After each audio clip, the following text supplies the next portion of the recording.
Hello and welcome to Quarantine Art with Miss Mitchell. Happy Friday. It's pretty much the best day ever because I finally got to go get my little teeny tiny baby chicks. I got 8 of these little poopsies.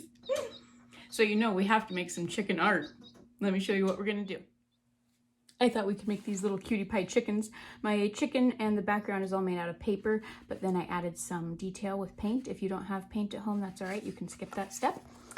For this project, you will need a few different colors of paper. It doesn't have to be the same color as mine. It doesn't even have to be realistic colors. So it just depends on what color you want your chicken and your background. Could be a purple chicken.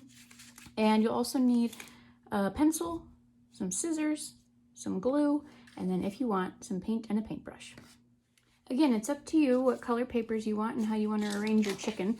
But one thing I kind of like to do is take 2 pieces of paper that are the same size, and then for one of them it's going to be my grass or my base that my chicken is standing on, and I just cut that one in half right across the middle so I know it's going to fit perfectly here on my background, and this will look like grass in the foreground and blue sky in the background. If you want to just put your chicken directly on one sheet of paper, that's okay too.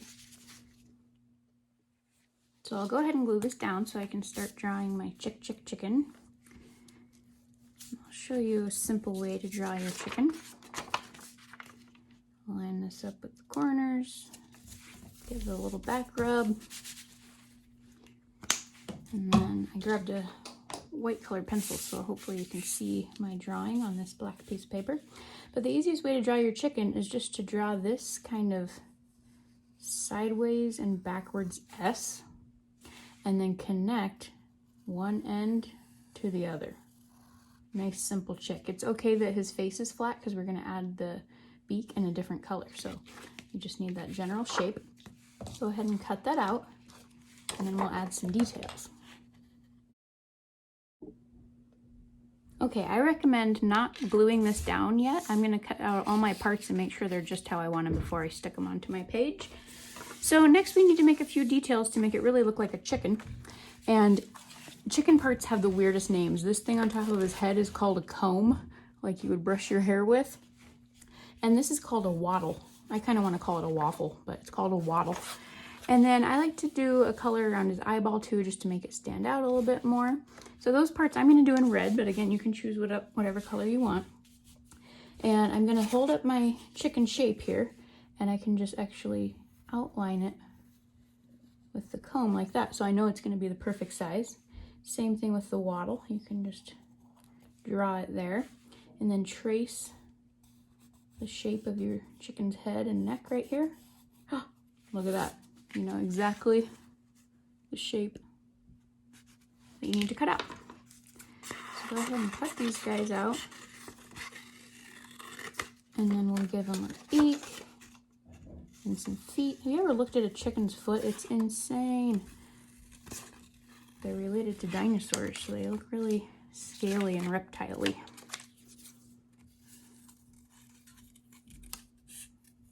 All right, that should be a perfect fit. Let's test it out. Oh yeah, pretty cute.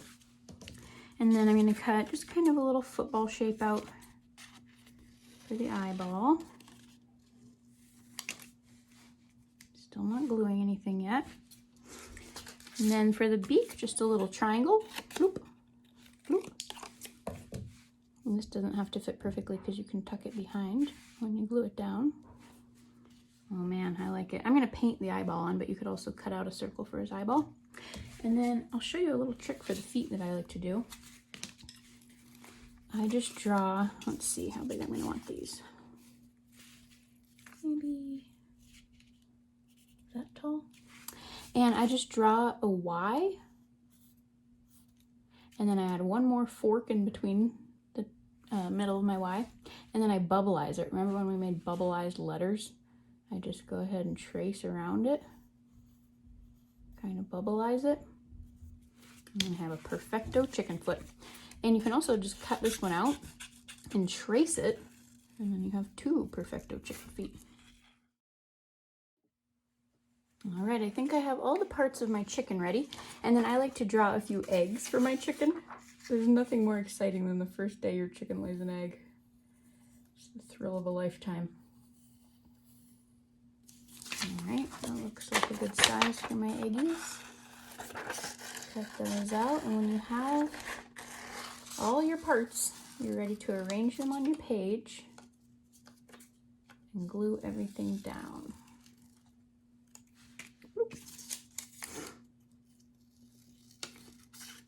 Hopefully these would really be in the chicken coop nice and safe, but for our picture we're gonna leave them on the grass.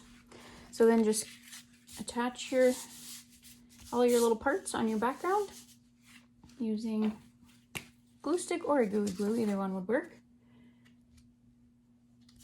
I like to start with the body because it's the largest, and then I can just attach everything else from there. Tuck his beak behind his face a little bit. Oh, it's so cute.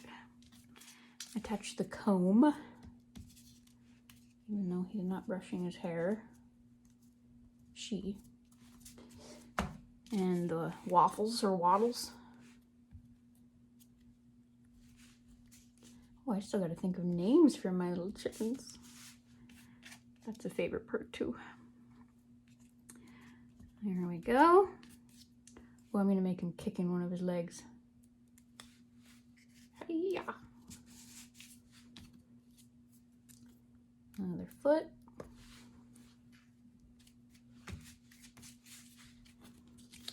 And some eggies.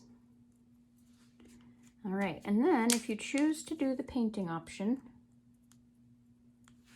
we're just gonna add a little bit of details. We don't wanna go too crazy with the paint. Just gonna add a little bit of intrigue and kind of a little bit of texture to our bird. And I usually use my white for the clouds, the detail on my chicken, depending on what color your chicken is, and the green for the grass, and then the black is just for his eyeball. I'm gonna give him a little eyeball. And didn't bring a water cup. That was silly. Give him a little bit of texture and detail, and just dragging my brush really gently, making a nice little chicken feather pattern. Oh man, that looks really cool because you can see my brush stroke, so it kind of looks realistic. All right, cover your whole chicken with texture, and then a couple clouds. Oh, it's a pretty good cloud. Oh, the black from my brush is mixing in a little bit and looks like a storm cloud. Couple clouds. Oh, I even did a picket fence in the background on this one. Just right here at the top of your green grass. You could do a couple little vertical lines. Connect those with some horizontal lines. Oh, cute. Nice little farm. And then with the green, you can just add a little bit of grassy texture down here. So cute. All right, I'm gonna go ahead and finish up all of those parts.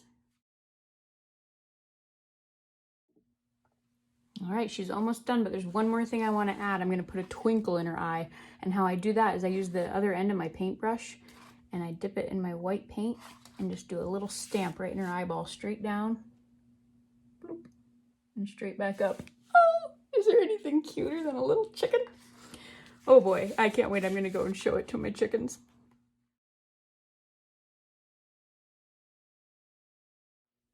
Well, there you have it. Are you ready for a chicken joke? Which side of a chicken has the most feathers? The outside. Happy Friday, have a great weekend, and stay tuned for the Kid Art of the Week. Our Kid Art of the Week is by Sawyer. She got out in nature and made an Andy Goldsworthy inspired sculpture. I really like the contrast in color between the black burnt wood and the bright white rocks. Really nice job, Sawyer.